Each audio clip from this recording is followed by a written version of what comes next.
नमस्कार मित्रों, शेयर बाजार में सप्ताह के आखिरी दिन गिरावट देखी गई है। 6 दिन की तेजी के बाद आज मार्केट में तेजी को ब्रेक लगा है, यानी कि मुनाफा वसूली ज्यादातर देखी गई है। आज सेंसेक्स में 693 पॉइंट की गिरावट देखी गई है। निफ्टी में भी 213 पॉइंट की गिरावट देखी गई है। तो मित्रों, आगे वाले सप्ताह में मार्केट का ट्रेंड कैसा रहेगा, क्योंकि 6 दिन की तेजी के बाद आज मार्केट में गिरावट देखी गई है। तो अगले सप्ताह मार्केट का रुख कैसा रहेगा, बाजार में जो गिरावट आज देखी गई है फ्राइडे को, तो उसके पीछे कौन सी वजह रही है और आगे वाले सप्ताह में निवेशकों को कैसी रणनीति अपनानी चाहिए, और हाँ, टेक्निकल लेवल्स भी क्या बताते हैं, ये भी जानेंगे ये वीडियो में। और आज फ्राइडे है तो मैं हर फ्राइडे को बेस्ट बाय देता हूं, तो ये बेस्ट बाय भी आज देने वाला हूं। तो ये वीडियो को आप अंत तक देखिएगा। मित्रों, इन्वेस्टिंग ए टू जेड में आपका स्वागत है। मैं भरत पंचाल। सप्ताह के आखिरी दिन 6 दिनों की तेजी के बाद आज गिरावट दर्ज की गई है, यानी तेजी को ब्रेक लगी है। तो मित्रों, वीक टू वीक देखा जाए तो सेंसेक्स में 709 पॉइंट की बढ़ोतरी है, यानी कि लगातार दूसरा सप्ताह है कि मार्केट में तेजी बरकरार रही है। निफ्टी में भी 239 पॉइंट बढ़कर बन रहा है। निफ्टी भी वीक टू वीक देखते हैं, और बैंक निफ्टी भी वीक टू वीक देखा जाए तो 192 माइनस में क्लोज है, यानी कि बैंक निफ्टी काफी कमजोर रही है। तो मित्रों, आज फ्राइडे था, मार्केट में काफी सारा मूवमेंट देखा गया है। आज मार्केट खुला, वहां से ऑल राउंड बिकवाली देखी गई है। आज स्मॉल कैप, मिड कैप सारे माइनस में क्लोज है। Bank, metal, oil, gas, IT, reality, energy, ये सारे स्टॉक्स, सेक्टरल स्टॉक्स में मुनाफा वसूली देखी गई है। एक ओनली फार्मा स्टॉक्स है, फार्मा सेक्टर के स्टॉक्स है, उनमें नई बाइंग देखी गई और हल्की सी बढ़त फार्मा सेक्टर में देखने को मिल रही है। तो मित्रों, कॉर्पोरेट न्यूज आए हैं, उसके पर फटाफट नजर डाल देते हैं।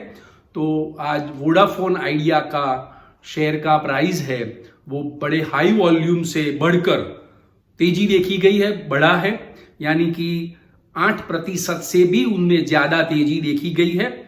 वोडाफोन आइडिया में पीएमओ से राहत पैकेज मिलने वाला है, ऐसी आशा की वजह से ट्रेडिंग वॉल्यूम हाई रहा, नया बाइंग रहा। जो खबरी है, उन्होंने काफी सारा बाइंग किया है। तो आज वोडाफोन आइडिया का शेयर का प्राइस जो है वो 7 रुपीज 7 पैसा क्लोज रहा है, 52 पैसा प्लस रहा है, और 8% से भी ज्यादा तेजी देखी गई है। वोडाफोन आइडिया आज ट्रेडिंग सेशन के दरमियान 7.31 की हाई दिखाई है। तो वोडाफोन आइडिया का रिजल्ट तो काफी कमजोर है, लेकिन राहत पैकेज की आशा से वोडाफोन आइडिया में नया बाइंग देखा गया था। दूसरा कॉर्पोरेट न्यूज है, टीटागढ़ रेलवे सिस्टम को 467 करोड़ का नया ऑर्डर मिला है, और अशोका बिल्डकॉन को 500 करोड़ की जयपुर रेलवे विद्युतीकरण परियोजना मिली है। तो ये नया ऑर्डर अशोका बिल्डकॉन को भी मिला है। तो मित्रों, आज 6 दिन की तेजी को ब्रेक क्यों लगी, इसके पीछे 6 वजह है। मैं आपको बारी बारी बताऊंगा वन बाय वन। तो एक तो प्रॉफिट बुकिंग, सबसे पहले कि 6 दिनों की तेजी के बाद आज मुनाफा वसूली हावी रही, और फिनेंशियल और आईटी स्टॉक्स है उनमें ज्यादा बिकवाली रही। एचडीएफसी बैंक, आईसीआईसीआई बैंक जैसे हैवी वेट स्टॉक्स में काफी सारा सेलिंग प्रेशर देखा गया, इसीलिए सेंसेक्स और निफ्टी में देखा जाए तो भारी गिरावट देखी गई है। एक तो 6 दिन की तेजी के बाद मुनाफा वसूली। दूसरा रीजन है, फेडरल रिजर्व के जो चेयरमैन है जेरोम पॉवेल, वो आज अमेरिका में जैक्सन हॉल कॉन्फ्रेंस में भाषण देने वाले हैं। तो मॉनिटरी पॉलिसी को लेकर वो बड़े संकेत दे सकते हैं, और ट्रंप के टैरिफ को लेकर यूएस इकोनॉमी पर क्या असर पड़ा है उसके पर भी वो बोलेंगे। और आगे वाले दिनों में सितंबर महीने की मॉनिटरी पॉलिसी में क्या फेड रेट कट आएगा या नहीं आएगा उसका भी संकेत देने वाले हैं। तो यूएस इकोनॉमी के बारे में वो बताएंगे, उसके पर बहुत बड़ी ये वजह थी। तो निवेशकों सतर्क रहे, खिलाड़ियों ने भी सतर्कता बताई है, इसीलिए उन्होंने अपनी पोजीशन थोड़ी हल्की की है, इसीलिए आज मार्केट में गिरावट देखी गई है। तीसरी वजह, भारत पर 27 अगस्त से 25% का एक्स्ट्रा अतिरिक्त टैरिफ लगाया गया है यूएस द्वारा, आपको मालूम है, और वो 27 अगस्त से अमली होने वाला है, लागू होने वाला है। अगर ये लागू होगा तो जीडीपी पर ज्यादा असर पड़ेगा, कॉरपोरेट कंपनियों पर असर पड़ेगा, भारतीय एक्सपोर्ट पर असर पड़ेगा। तो ये 25% की टैरिफ की वजह से मार्केट में एक जात का घबराहट का माहौल देखा गया। 27 अगस्त आगे वाले सप्ताह में यानी बुधवार को ही है 27 अगस्त, तो मार्केट में घबराहट का माहौल था, इसीलिए बिकवाली देखी गई। 25% तो टैरिफ लगा है और दूसरा 25% यानी 50% टैरिफ भारत पर लग जाएगा।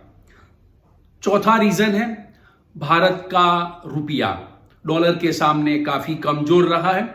आज भी 11 पैसा नीचे खुलकर 87.36 पर खुला था। डॉलर की मांग ज्यादा रही है, एफआईआई की बिकवाली है, इसी की वजह से रुपया कमजोर हुआ है। लेकिन जब मार्केट क्लोज हुआ तब 87.52 पर रहा था, जो गिरावट दिखा रहा है।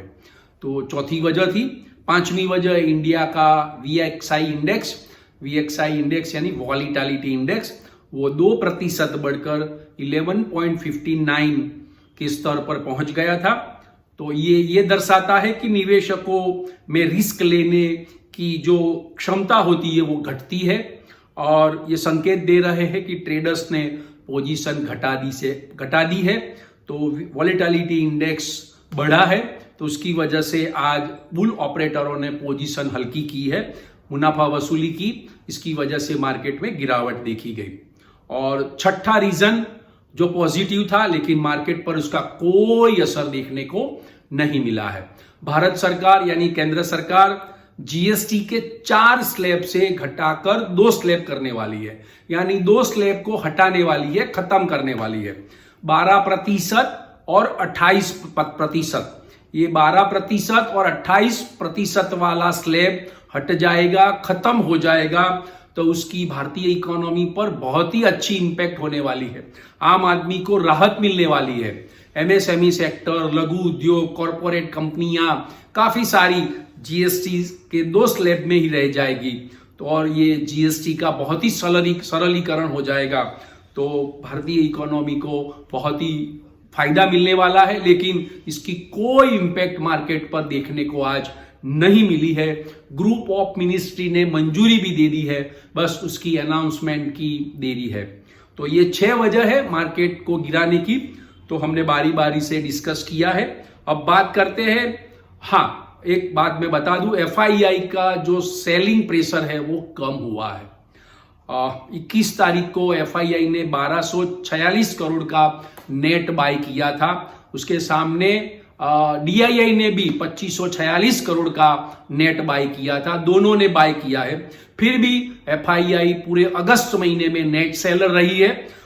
एफआईआई ने 21 अगस्त तक पूरे महीने में 24,128 करोड़ का नेट सेल किया है, और उसके सामने डीआईआई ने भी 66 करोड़ से भी ज्यादा का बाय किया है, यानी एफआईआई ने जितना बेचा है उससे 3 गुना डीआईआई ने बाय किया है। मार्केट को बड़ा सपोर्ट दिया है, इसीलिए मार्केट टिका हुआ है। हाँ तो मित्रों, अब बात करेंगे अगले हफ्ते मार्केट का ट्रेंड कैसा रहेगा। देखो, मार्केट बेसिकली रेंज बाउंड हो चुका है। 25,100 निफ्टी, 25,100 और 24,500, ये 600 पॉइंट की रेंज में मार्केट लगातार 3 महीने से घूम रहा है। अगर 24,500 का लेवल टूटता है तो मार्केट गिरेगा। अगर 25,100 का लेवल ऊपर जाएगा, क्रॉस कर लेगा, तो मार्केट में तेजी होगी। ये 600 पॉइंट की रेंज बाउंड में मार्केट घूम रहा है। तो मैं आपको 25,100 का बहुत बड़ा रेजिस्टेंस है। कल भी ये लेवल टच हुआ और आज मार्केट गिर गया, और 24,500 के लेवल से मार्केट में बाउंस बैक देखा गया, और बहुत बड़ा बाउंस बैक देखा गया। ये लगातार 6 दिन से आपने तेजी देखी, तो मार्केट में रेंज बाउंड हो चुका है। तो अगले सप्ताह मार्केट रेंज बाउंड रहेगा। ये 2 लेवल मैंने बताए, जिस तरफ क्रॉस होते हैं उस तरफ मार्केट का रुख रहेगा। और बैंक निफ्टी की बात करते हैं। बैंक निफ्टी मित्रों काफी कमजोर है। निफ्टी में मैंने तो रेंज बाउंड बता दिया, लेकिन बैंक निफ्टी काफी कमजोर रहा है।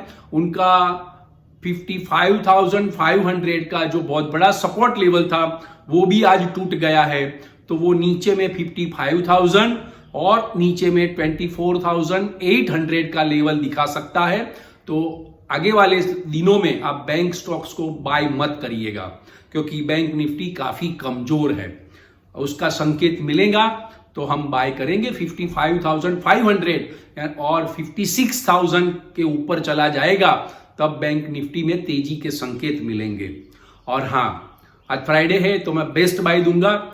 मुझे तो मार्केट में कुछ बाय करने जैसा नहीं लग रहा है, फिर भी मार्केट के जो रुख है वो अभी थोड़े रेंज बाउंड रहने की उम्मीद ज्यादा लग रही है। तो मुझे बेस्ट बाय सेक्टर दिख रहे हैं। मार्केट टूटता है तो मार्केट में ये स्टॉक्स आप बाय कर सकते हैं। एक तो डिफेंस सेक्टर मुझे हॉट फेवरेट लग रहा है, ऑलवेज हॉट फेवरेट रहेगा डिफेंस।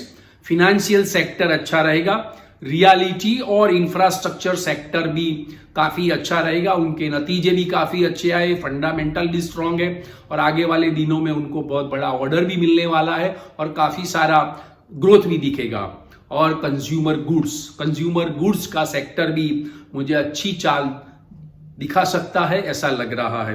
तो फिनेंशियल, डिफेंस, रियलिटी, इंफ्रा और कैपिटल गुड्स सेक्टर में अच्छी तेजी होने के आसार दिख रहे हैं। तो मित्रों, ये वीडियो की इंफॉर्मेशन आपको पसंद आई है तो आप लाइक्स कीजिएगा, शेयर कीजिएगा, कमेंट्स कीजिएगा और सब्सक्राइब कीजिएगा। और हाँ, लास्ट में मित्रों, शेयर बाजार में जो निवेश होता है वो जोखमों के अधीन होता है। Thank you very much friend. नई इंफॉर्मेशन लेके अगले हफ्ते मिलेंगे। Thank you, bye.